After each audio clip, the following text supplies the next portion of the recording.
Well, I think, Tony, when that promotional picture was taken, I think we had a pretty good idea where the hairline was going. I beg your pardon. Yeah, you're as young as you feel, and I feel about 28, I think, in that picture. So, Oh, well, oh, you look awesome. I brought props. Good deal. Well, I you're did too. you're the first person to bring props since Teresa Richardson. Teresa had a life-size picture of her, and I think Oh, at her co-host from Good Evening or PM Magazine that she had with right. her. Aw, that's sweet. Well, this is what about 2/5 of the morning zoo. Well, right. Well, the half, right? I mean, there's four of us. I always think of us as a quad unit, right, Dan? Is that how you figure it? A nuclear family. Yeah. And as I've always said, there'll be no morning zoo reunion as long as Sean Murphy remains dead, but he's not dead. I'm just kidding. No, I mean, well, originally in '84 when we came on, it was Gary, Brian, Dano, myself, and news goddess Lorna D. So it was the four of us. And it changed a little bit throughout the years, right? I mean, I think John was there for a long time. Didn't you have Valerie Ring was a Oh, yeah. sidekick? Valerie Ring. Had quite a repertory theater, we considered it. And so Yeah. if somebody went missing, we always had somebody in the waiting in the wings Yeah. that would have all the other foibles that the Yeah. other person didn't. There were several like incarnations, but I mean, Dan, for you, I know for me, I always think of like, 84 to 88 was kind of the sweet spot. I think early 90s it got a little more, challenging, but that late 80s, I think we hit our peak. But Yeah, we started really strong. So we started in '84, and that was right when the culture was happening, and so we were kind of riding the wave of yeah. the MTV generation and the music that so we built this on a great foundation of music and popular culture. So and then the wheels fell off of it for a while, about the time the stock market tanked in the late Yeah. 80s. Right. And then we kind of had to regroup, and we were doing all kinds of weird things, but it came back strong again in the 90s. I was part of most of it. So the way I look at it now is when you guys started, you were kind of irreverent, youth culture, push the envelope, stick it to the man, and now you guys are the man. I think we were just trying to have fun, really. I mean, we definitely were the new brand. Mm-hmm. But in those days, there was less competition. So, I mean, anybody under 30 was listening to us, just sort of by default. There weren't the choices and the different ways of accessing stuff. But I think we just were trying to have fun. I mean, we were young, creative, energetic people, and we had this big toy to play with, so big radio station. It's great. Yeah, I can remember that feeling because I was an intern at KGW in their sports department, and then I got hired on as their third sports reporter. And that's what I wanted to do. I wanted to be a sports guy, and about a month and a half in, the weekend anchor took some time off, and all of a sudden I was doing the weekend sports, and I thought, man, I can't believe they've handed this huge animal and responsibility to me. It could never happen again, Carl. Yeah. So Dan, were you always a radio guy? From the time I was about 15, 16, I actually lived in a small town, and I started at a small radio station. You couldn't do that in Portland, but it was a small town with one radio station. And I actually went to them when I was in high school and asked them to train me. And they did. I demand to be trained. Help me, please. And they were willing to give it a shot because they needed, a weekend person to run all the church tapes on Sunday mornings. And yeah. I, honest to God, this is back when you had to get a license from the FCC and have a the written tower test. readings. Yeah, learn how to do all that. But they weren't. I was in Eastern Washington, way up by Spokane, and they had no test in the whole state except in Seattle. So imagine this: my mom and dad let me borrow their car, their family car, and me and my friend drove to Seattle for 300 miles when I was 16, just so I could take this test. Oh gosh. And so, yeah, I've been in the radio. I just loved radio ever since I was a kid. Yeah. I kind of did the same thing at KVAN in Vancouver. Because they, they had that small radio station there. It was country music for the most of the time. But I went up to them and said, "Hey, do you need like a sports announcer?" And they let me do color on a high school basketball game. And they realized that I wasn't an idiot. And then I did like overnight weekends running the board, and had to go to the transmitter and look up and see that the light was still on and check it off and that kind of stuff. Oh, right. Yeah. All of this was distracting us from the real reason we got into radio, was to meet girls. There's See, that's why you get in radio. No kidding. Wow, that's a classic. Now you're darn right, it's a classic. Tony and Olivia Newton-John. Wait. Tanya Harding. Hello, just friends in happier times. Here's Dan and his wife. No, that's Connie Breeze. That's Dan, Mark Knopfler, and Randy Newman, and me. Nice. Yeah, I got a whole pile of tricks. I discovered Tanya Harding. Did you? Yeah, it's official. When she was 13 and skating, her coach called our newsroom and got to the sports department. I don't know why she did it. And she said, all those national senior ladies that are doing triple jumps and stuff like that, I'm coaching a 13-year-old that can do 5 triple jumps. That's more than anybody because she was so athletic. Yeah. And I said, well, what the hell? And a photographer and I got up real early in the morning. We went out to Beaverton Ice Arena and interviewed Tanya, and she did all her stuff. And 2 years later, she was, in the national championships.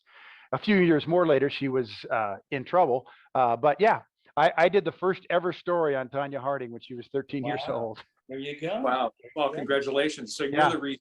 Exactly. I did a It's all your speech. fault. I did a speech once where I apologized for that. I'd like to apologize for that. And Tony, you're a Portland kid, right? No, I grew up in San Francisco, the Bay Area, moved here after high school. Just worked for a couple of years, went to community college, went to Portland Community College, took radio broadcasting classes. Just kind of lucked into the job, frankly, at 300 back in '84. Remember, I was waiting in the lobby to talk to Gary Bryan, the program director, and I was sitting in the lobby, and Prince "Let's Go Crazy" was playing to sort of, give you a sense of the era. But I remember I went in and I had been off for like 3 months. Me and my girlfriend drove a van down to Baja California, like this kind of endless summer kind of fun thing, right? So I hadn't had any income for about 3 months. I was broke. And Gary goes, "Well, okay, we'd hire you on as traffic reporter." And I go, "Well, in the morning is fine, but I should be in the afternoon too, right? Because people driving home got to, have the same traffic information." And he goes, "Okay." He goes, "Well, how's $100 a week sound?" And I go, "Sounds pretty good." Because of course I'd been making no money for 3 months. I got home, I told my girlfriend, she goes, "That's $400 a month before taxes. Are you an idiot?" Anyway, but not long later, there I was with Sting and Dan's wife, Teresa, backstage at some awesome concert. See how life can turn around, boys and girls? Yeah, you're not making any money, but you got a hell of a great photo album. That's Dan's wife, Teresa. Right there. You can't afford to pay in the album. That's the problem. Yeah. Anyway, yeah, that's my abridged story of how it all began. So how was it a group effort and then it became the Morning Zoo, or was it, okay, we're going to buy this franchise, the Zoo franchise, and plug people in, Dan? Well, the Z100 logo actually was stolen from a station in New York who had the same moniker. And so our company, before we were hired, just decided they were going to use that name too. And that happens, there are a lot of Z100s throughout the country around, we called one in Mexico and heard him on the air speaking Spanish. It was kind of cool, but you gave me the accent in the rim shot. It was pretty interesting. Yeah. Burrow as a sidekick. It was weird. More of a kunga more than a symphony. But the Morning Zoo was something that started in Jacksonville, Florida, I think, at WAPE, and then it went on to Houston. And the name, somebody invented that name, but they didn't ever copyright it or trademark it. So everybody in the world started doing it. We were one of the first ones, but there were, a number of zoos all over the country. So that was not a franchise that the KKRZ had to purchase No. It was floating out there in Airwaves. basically in the world for anybody to use if they wanted to have a morning show like that. I knew the people that started the original, and they just kicked themselves that they didn't trademark that name, because it became a public domain, and once it was used, the horse was out of the barn. So we kind of took this idea and brought it and made it a Portland thing. And so the program director basically hired the ensemble that he thought would fit that mold. And Tony, you were Officer Tony. Yeah, that was just Gary. There's Gary and I and Tina Turner. There's Gary Bryan. He was the original program director. He said, "Okay, traffic reporter, we're going to call you Officer Tony." And I said, "You know what? For $100 a week, you can call me whatever you want." And then they just kind of said, people still, like, to this day, and that was what, 37 years ago when I got that job. Officer Tony. Yeah, nice. I love that. Quite a bit, but yeah. Well, that's interesting to find out that it wasn't actually a franchise, because those kind of labels are really important to radio shows or different broadcast entities. I had a great story from KGW TV. They bought their own Doppler radar system, because they wanted to be able to tell the audience, we don't rely on the National Weather Service. We have our own Doppler weather, satellite thing. And it was always going to be Doppler 8, kind of like Chopper 8 and that kind of stuff. And we're getting Doppler 8. We're getting ready to break it out. And Dave Selesky told me that, like, minutes before he went on the air with the first ever exposure of this new Doppler radar system for KGW, somebody from upstairs in some meeting came running down and said, "It's not Doppler 8. It's not Doppler 8. It's Doppler 8,000. Oh, even better. Exactly. 1,000 times better than Doppler 8. Oh my gosh. Same system, same everything, but a better label. Yeah. Wow. Was this a cease and desist that you received, or was this just somebody else's marketing idea? No, they just thought it would sound better. Oh, it would sound better. Yeah, Doppler 8, that's nothing. Doppler 8,000, that's got to be worth it, Well, HAL 9000 in 2001, I guess he wouldn't have been very good if he was just HAL 2 or HAL 9. Well, when I think back on when we first got going, and maybe Dan, you agree, I think, we connected with the audience pretty instantly. It was pretty meteoric rise, There was KMJK, Magic 107, and then we kind of came in and sort of blew everything up. But I think people kind of sensed the energy and the irreverence and the creativity. And in those days, man, if we had an idea like at 3 in the afternoon, the next morning we were doing it. We had to go through a lot of process to get things on the air, or get a promotion going, or get an idea started. I mean, there was such freedom to do what we wanted to do. And I think people tuned in because they sensed that honesty and that fun and that irreverence and that immediacy of what we could just pull off, I agree with that. I mean, absolutely. Tony mentioned Gary Bryan, who was the program director, and he was the morning show host as well. And he was just a couple of years older than we were, and pretty much a visionary and didn't more experienced. But he said that, I love this phrase, he says, "Find out where the parade is going and get in front of it." Yeah. And it was a really great theory of and especially pop culture was just exploding in all kinds of arenas, with music and sport and fashion. Everything was getting extreme in the 80s, right when we launched. And so there were a lot of opportunities and a lot of parades, and we had to pick from which one to jump in front of. But we usually did the right thing and picked something that people would react to and were happy about. Yeah. It was kind of, if you think about it, kind of like a writer's room for a late night talk show, like, like Conan's show, or the shows that after the Tonight Show or after Letterman, where you had a little more freedom to do what you wanted to do, but you came up with an idea, it sounds like, and said, why not? And the next morning you're executing. Yeah. But see, I think that kind of freshness, I think, is what made it so exciting to listen to, because people knew that we were just sort of making this up as we went along. It wasn't like, we've been planning things for months and then executed, in this perfectly evolved form. I mean, we kind of were going for it. So it was very exciting that way. Kind of like a comedian, a stand-up comedian who works the room, Yes, instead of does his material, which is probably, exactly. a good stand-up comedian has good material. But if you ever see somebody who just does crowd work, Right. it's what you guys did. It's funny. It's off the top of your head, so it's not polished. Sometimes it's not perfect, and that's what makes it funny. Well, and I think, that's why I always, telling people that, Dan really was the creative engine behind everything, because like, if something topical would happen, something would happen in the news, we'd get an idea, we'd, slap together a novelty song, and Dan, with his skill and speed and, ability to produce that kind of stuff so quickly, we'd have stuff on the air like the next morning, so it was very immediate and very, we could respond to anything. We were very nimble, very quick that way. And Dan, you're a bit of a creative song producer. You did many for the zoo, right? We had, I couldn't count the number, we'd sit down and try and list them, but they're mostly just kind of cheesy little 2-minute pieces with kind of a funky little music piece to accompany. And Tony wrote a lot of great lyrics, by the way, or had great ideas. We were really good collaborators because we could complete each other's sentences or finish a lyric. But we would just do it on the cheap. Sometimes we'd go really big and hire a full band and go into a studio.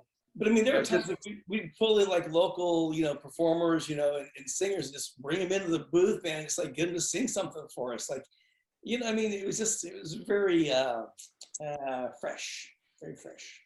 But you had the gravitas, as you said. Once you got to the status that you were, now you're someplace people want to be. So local artists, hey, Z100 wants me to come in and be on the show or add something to their music bed. That's where you needed to be. Right. Yeah. It's a nice, and what a great atmosphere. I've always been around musicians ever since I was in high school, radio, and then just being around musicians. I was never a musician myself, but I just enjoyed the atmosphere. And so if I got to call in the top recording artists that are based in Portland to do something, it could be 5 or 6 different projects within a couple of months. And I've got, some really pretty big local names in. It's so cool to be able to do that. And then combine them like when we did with the Portland Trailblazers, we get the team and, Dan Reed or the U Crew or people like that together, which they would never have gotten together before.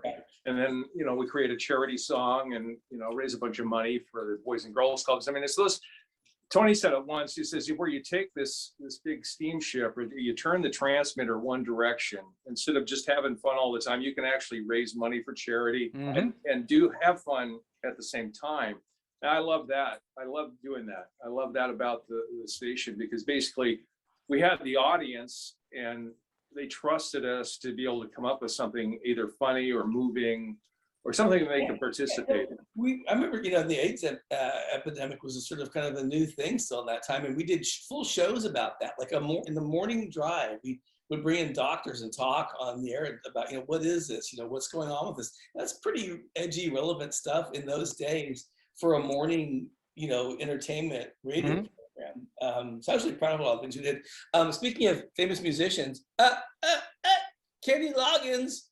Dan, this is one of my favorite shows because it was Valentine's Day. I forget the year, but he was in town and he came in and we got a microphone in front of his guitar. His guitar player was there and he probably played for 4 hours and just played every song we knew. Do you remember this?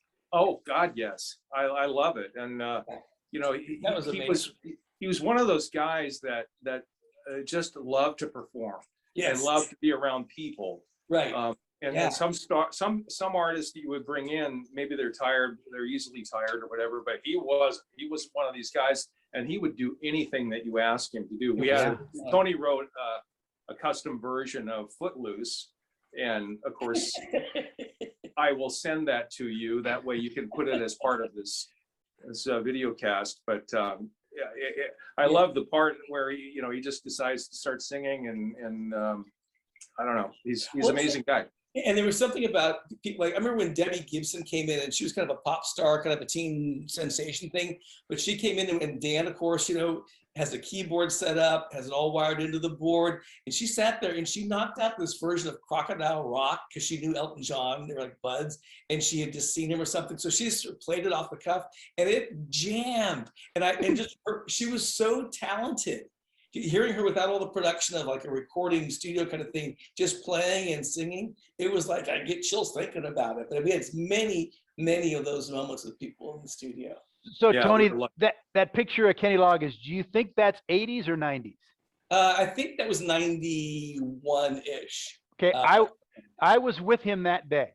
Oh, were you really? Yeah. So here's well, because I remember that, and his guitar player was a guy named, I think, Chris Ferguson or something like that, or So, or anyway, so if it was the 90s, here's what happened: is they his people called our station, and for some reason I picked up the phone, and they were looking for AM Northwest at Channel 2, but they got KGW at Channel 8. They said, Kenny Loggins is coming to town to promote his album. And he's going to go to all these radio stations, and we wanted to get him on your talk show. And I said, well, you don't want to be on that talk show, but let me tell you, can we be with Kenny all day and follow him around as he does that work at radio stations? Oh, nice. And I happened to say, can we ride around with him in the limo? Because I'm assuming a guy like Kenny Loggins, who's riding around all these radio stations, is going to be in a limo. And she says, well, let me check. I'll get back to you. She gets back to me. Says, yeah, you can ride along with Kenny in the limo. So we go out to the airport that morning when he's showing up, because he's going to do your station. He did another one. He's going to do as many stations around as possible. Right. So Kenny and his girlfriend at the time, who became his wife, now is his ex-wife, and my photographer, we get in this limo, and the band manager the manager's there, his guitar player is with him, and maybe like a roadie or something like that. And the limo driver says, you guys ready? And we go, Kenny goes, yeah, let's go.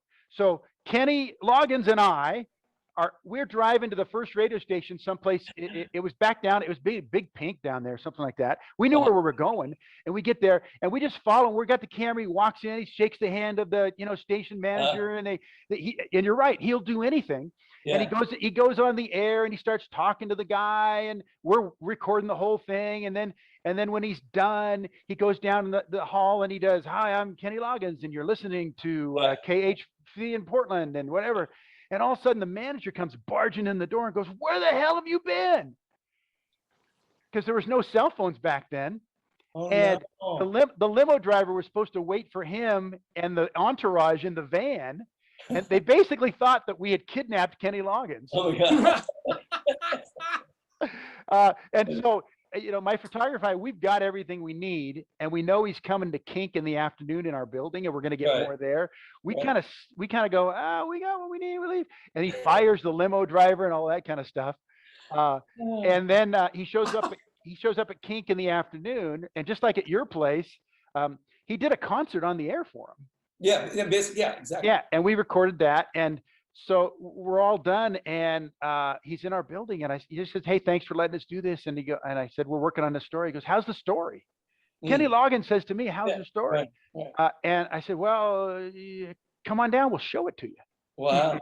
So Kenny Loggins and his girlfriend and his manager come down, and they sit behind my photographer, whose name was Tim Herman, as he edited the story. Wow. which showed him, doing what he did with radio stations like yours to promote his album and stuff like that. And he watched it, and he laughed at one of the lines that I wrote and everything like that. And he came out and said, hey, that was really cool. And I thought, here's a guy we used his song at my wedding, and I listened to him growing up, and now I get to show him my work. Right. And he liked it. And it's one of my greatest memories of being a reporter, is getting to kidnap Kenny Loggins. You know who was not very cooperative, and Dan, I think you remember this too, was Alice Cooper. Here he is choking me. Oh God, yes. No, he was I asked him, so I said, I don't know, just choke me. And he did. One of my favorite celebrity pictures right there. At least he cooperated with that. Yeah, no, he was great. He was in town doing a morning interview for his new album, or no, I think he was on the soundtrack of a movie soundtrack. Yeah. Right? And but we were on the air, and he said, "Hey, Alice, would you like to join us for lunch?" I said, "Well, sure." And talk about cracking open an idea on the air live. And we all agreed. So we went down to the spaghetti factory at noon, and we took listeners with us that we recruited right after Alice said, yeah. So we had like 20 people down there, 20, 30 people at this big long table. We just showed up with Alice Cooper at the spaghetti factory. Table for Cooper for 20. Yeah, right. Yeah. No, he's actually a very interesting and much more sincere person than his persona. Yeah. That's not blood, that's marinara sauce. Yeah, right. No worries. So I don't remember you guys ever, you pushed the envelope, but I don't think you guys ever went over the line, as we have heard by, some people cross the line and end up getting disciplined by their radio stations. You guys never went that far, but you think of some of the irreverent stuff that you did. That how close did you guys come to having to go down and see the boss? Oh God. Well, I remember once we were really, really stupid. There was this law firm called Haw and Foot that would advertise on radio. It's like, as liability lawyers, if you've ever been torted, if you've ever been damaged, call Haw and Foot. And so one of our guys John Murphy came up with this fake spot for Ha Ha and Foot, the comedian lawyers. Ha Ha and Foot. And it's like made this 30-second fake commercial, right? The dumbest thing that you would ever want to do, because they are attorneys and they're clients. You don't make fun of attorneys or clients, but when they're both, oh my God, the wrath of God. And we had a general manager just kicked our butts. And I happened to be on vacation when the butt kicking happened. So Murphy got to take advantage of all of it. Murphy actually went to the boss and offered to resign. It was that bad. No, wow. I don't want to have you resign. I want to resolve this. Well, a lot of things too. I think, in those days we did a lot of stuff on the phone with listeners, Yes. So and most of it I think was live for the most part. So there was like legalities around that we'd have to be careful with. But I don't think nothing was ever mean-spirited. I know that. I mean, I know we were just, but in the context of doing a live show for as long as we did it, with that many people participating in it, things kind of pop up. But I mean, there was never, I think that's part of what made the show popular as well, was that there was sort of a kindness and a heart to it. We weren't sort of like being gratuitously vulgar or, trying to shock people into listening, which I felt good about that. I felt like a clear conscience about it. But you could trust us. What's that? You could trust us. Yes. Yeah. Right. It wasn't. You guys were irreverent, but you weren't like shock jock. You weren't trying to get attention for being as crazy as you could be. And right. There isn't it the old radio trick when you called people. If you called some restaurant you read about doing something weird, they'd answer the phone and say, "Hi, you're on the air," and then you get right into the bit so that you could, your out was, "Hey, we told them we're on the air." Right. Yeah. Yeah, sure we did. Yeah, no, that rule was broken substantially and often. I mean, it was like something that we would never ever be able to pull off today. But you absolutely have to let people know that they're being recorded, and often we did not. And a lot of our best calls are from that. I mean, we called Michael Jackson in the hospital in New York after he collapsed during an HBO special, and we got him on the air, but under a ruse with Nelson being the Bill Clinton impersonator. Oh my God, that was definitely. I'm blushing. So Nelson, was he actually an intern? No, he liked that persona. He started off calling in our station just like a regular listener, and he'd do a voice or a joke, and then he would just hang up, and it's like, Who is that guy? Who is this guy? And we eventually got him to answer to stay on the phone for a second. We met him and had him come in like a couple days a week and do voices and stuff. His real name is Randy Middleton, and he was working at a print shop in Portland, and he was just one of these crazy voice people that could do a lot of stuff. A very, very funny guy. I enjoyed working with him in many ways. Well, he went on to have a very long career in radio in Portland, doing at different places, right? Yes. Oh yeah. Several people have actually. I was never a big fan, but I was always really intrigued by Phil Hendry's radio show, where he would interview himself and make voices and make up fake things. And I always thought that, I mean, he was a master at that. But there was some place in radio for like a repertory theater of actors where you would make up a bit for the day, and everybody would play different parts, and none of it would be true, but you could probably suck people in. Right. Yeah, I think you're right about that.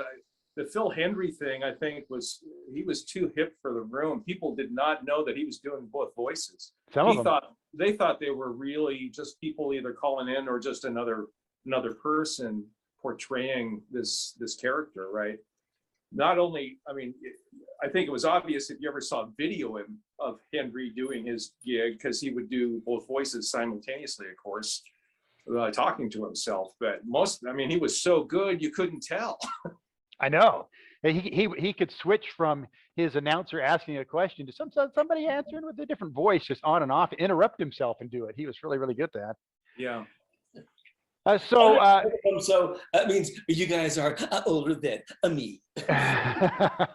Actually, not. So the core of the Morning Zoo lasted into the 90s, right?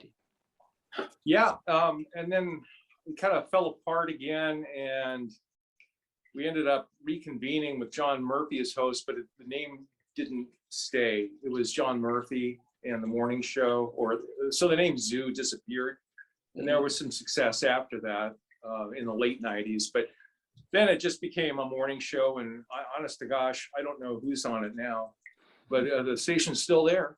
Yeah, and the logo has changed. This was the cool. I got this bag of T-shirts, and this was one of the first jackets there. Yeah. Nice.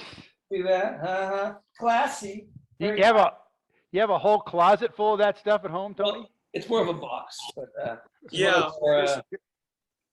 Here, I brought out all of this stuff. I thought you guys might like to see. There's way too much. I was honest to God, I had it on my bedroom floor because I was going to throw it all in the washer because I want to get rid of it and I don't want to donate it without washing it. Hey Dan, quick question. So I have this cart. Of Steve Ray Vaughan playing 30 Seconds of Blues in New York at the Grammy Week. Do you have a device you can play this on somewhere in your garage? Do you have a cart machine? I don't have a device like that, this but is awesome. I think I have the original. Do you? Okay. Stevie Ray Vaughan and Tony Martinez. It was really a cool thing in New York City. Yeah. But it's not unusual. Radio changes so much over time. When I was a kid in the Portland area, we were listening to KISN, Kissin' Radio, which was AM, and their competition was KGW, and it was mostly music, top 40. FM in those days was like the dark web, and then obviously things changed so much over time, and radio is just notorious. You guys were lucky that you didn't come in one morning and saying, "Hey, you're now Christian music. Go." Right.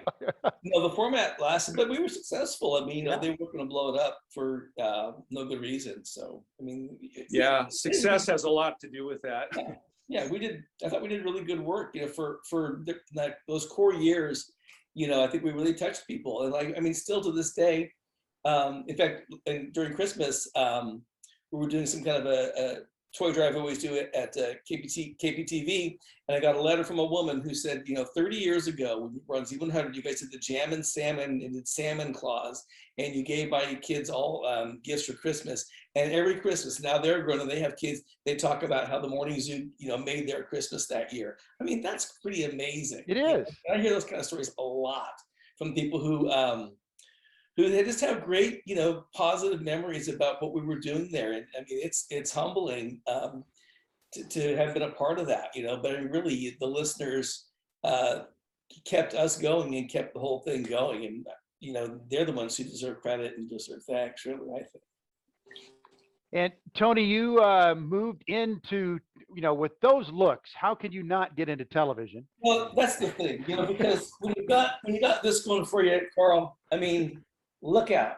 That is a face that's just waiting to, it's at a big head. So you went to Good Day, Oregon, obviously. That was you couldn't do both because it was a morning news program, right? I mean, I got fired actually from Z100. I didn't know that. Well, now you know. There's got to be a good story there. Well, it's not for me. It wasn't. But, Clint Sly fired me. He's our journal manager. But I'll tell you, Carl, frankly, this was like 1996, and by then, to me, I think I had sort of aged out of the morning zoo. I think we were all kind of aging out of it, and it felt like we were getting more and more desperate to do things that my conscience wasn't as clear about doing. I remember we gave away tickets to the Super Bowl one time, and the winner was chosen by putting numbers on the ping pong balls. The ping pong balls were dumped into the toilet at the radio station, and then someone was pulling the ping pong ball out of the toilet water to pick the number of the winner. It's like, I've been at the party too long. Jump the shark. So, and I'm not saying people weren't still doing some good work there, but for me, I think I was ready to go. And I think they knew that. So anyway, they cut me loose. But that's right when Good Day Oregon was just coming on the air. So I was an original member at the Morning Zoo, and I was an original member at Good Day Oregon. So been 25 years in August. They've been there. I was doing mornings at Channel 8 at that point. We'd been doing it for a while, and you guys came on. It was Kathy Smith was your news anchor. She was came from KGW, and was it Stevenson? Was it, what was the Laura name? Stevenson and Ken Ackerman. Ken Ackerman, who also came from Channel 8 at previously. And I mean, Good Day Oregon has been a long and successful morning news program. When I left in 2014, you guys had been the top rated morning station for news for quite a while. I hope it's still going strong. It still is. Yeah. And we celebrated 25 years on the air last month. So that's pretty good little run for a local TV show. So, yeah. And how did you ever fly in a helicopter for traffic? Because you don't do that now. For the first 7 years, I was up in Air 12. It goes up now, but I'm not in it. But I'll tell you what we didn't have, Carl, and you were Channel 2 for a while. We didn't have two helicopters, only one of which actually had a camera on it. People don't know this, but Carl, you know what I'm talking about. You guys had the power of two, and you had two helicopters, but one was just had the paint job and didn't have a camera attached to it. And it did forestry logging work in its spare time. But it had the paint job. that was actually before I got to K2, because I was at 8 where they had Chopper 8. But I do know of the power of two, the helicopter wars. Right. Well, people still say that too. And again, it's been probably 12 years since I've been in the helicopter, and they'll go, "Saw you in the helicopter this morning." It's like, no, I don't know what you're watching, bro, but that wasn't me. It was Tony's picture. Yeah, it was right. Yeah, I got a picture somewhere, I'm sure. Just tape it to the windshield. Yeah. I was never a fan of helicopters. I mean, I have a lot of respect for you being up there. I just I always wanted the apparatus I was in's main job was to keep me from crashing. Right. and I always felt like the main job was getting the shot. Yeah, well, half the time, I mean, the weather would be bad and we'd be sitting on the ground for 4 hours doing traffic reports in the Hillsborough Airport parking lot. So, I mean, I'm much better equipped to be a part of the show, provide information, being in the studio. So it's better. And you add more to that show than just traffic, I know, right? Well, I mean, traffic's funny because it's important information still to this day, but it does lend itself to allow you to have some room to be yourself within the context of who you're working with, just like the Morning Zoo was, Well, and again, technology has changed, and like I know at Channel 2, they now have a photographer named Mike Warner who works the morning shift, and he's not the they still have a traffic person, which I think is Hannah Olsen, but Warner has the technology in his car now Yeah. that he can drive around. He gets to all these. He was not a reporter. He was just a photographer, but he was really intrepid. He would get places, and they put him on mic, and now he's a real vital part of their show Right. because he's just a good news guy, and he's Yeah. a cameraman, and he gets around, and you know, so the technology of what you can do in that morning news spot, whether Yeah. it's traffic or live cameras, things like that, has changed so much. They're so much more versatile. But you know, Carl, people always will have a place in their heart for a well-told story, regardless of how it's being told. Technology is going to change. Mm-hmm. You can connect to real people telling real stories. So. Absolutely. Was Andy Carson part of the original part of the? Yep. Andy and I are the two people on the show now that were original members when we started in '96. Is Andy a good guy? No, God, no. See, now Carl, what do you mean? Of course he's a good guy. See, Horrible. He's I've- like a little pet mascot. He's an adorable young man. He's great. I've never met. I never met him. I never met Andy. I've run into you a few times over the years. Yeah. I guess I hold a grudge, and I'll tell you why. Oh, okay, yeah. First of all, I thought he was really good on the air. I mean, his gig. What you know, I know he had some comedy training. I thought Andy was really good. But one day, after the whole Tanya Harding thing went down, you know, many months passed. She'd been, you know, nobody'd seen her, nobody knew what was going on. You guys got her at Channel 12 in the morning to be on your show and to talk about whatever, you know, wrestling match or whatever she was doing. Right. And we're all watching, and you're on later than everybody else. We're all watching and going, oh, they've got Tanya Harding. What's she talking about? So we all got sent to your station because we knew where she was. Oh, to wait for her to wait for her as she came out, so we could, you know, do the typical, hey, what's going on? You know, the big group thing. Right. And God damn that Andy Carson, he walked her out to the car. And so any shot we had of Tanya Harding had Andy Carson in it. And I was thinking, like, Andy, you already kicked our butts like crazy. Right. Could you get out of the shot? He was just being a gentleman, Carl. No, he was being a gentleman. He was being really good for KPTV because he ruined all our shots. So you tell Andy. Okay. I respect his work. I think he's really good on the air, but I'm never gonna forget that. Just to break your heart one more time. I discovered her. Okay. Dan, tell me about your life after the zoo. Oh gosh, after the zoo, I've just been working in sales. I did after the zoo. I went to a couple other stations. I went to Kink for a while. Oh, really? And then I helped launch the Bull, the morning show. It used to be KUPL, but they renamed it a country station, the Bull. And I helped them relaunch that. And I got a bunch, I love doing this. We got a whole bunch of country stars and recorded 30 days worth of morning show hosting. So they guest hosted for 30 days. Nice. People like Blake Shelton and, Carrie Underwood, Brad Paisley. And I got them to record a bunch of stuff that we could use and have them hosting the morning show. And so that was a great launch. That nice. 2008, I guess it was, 2009. Now I can't remember. So I did that for a while. Country wasn't really my forte. I kind of like rock and pop music. So I like Tony said, eventually in radio, you kind of age out in the music formats. Yeah. And so I've just been making more money now than I have in a long time. Instead in sales. So. By getting out of radio.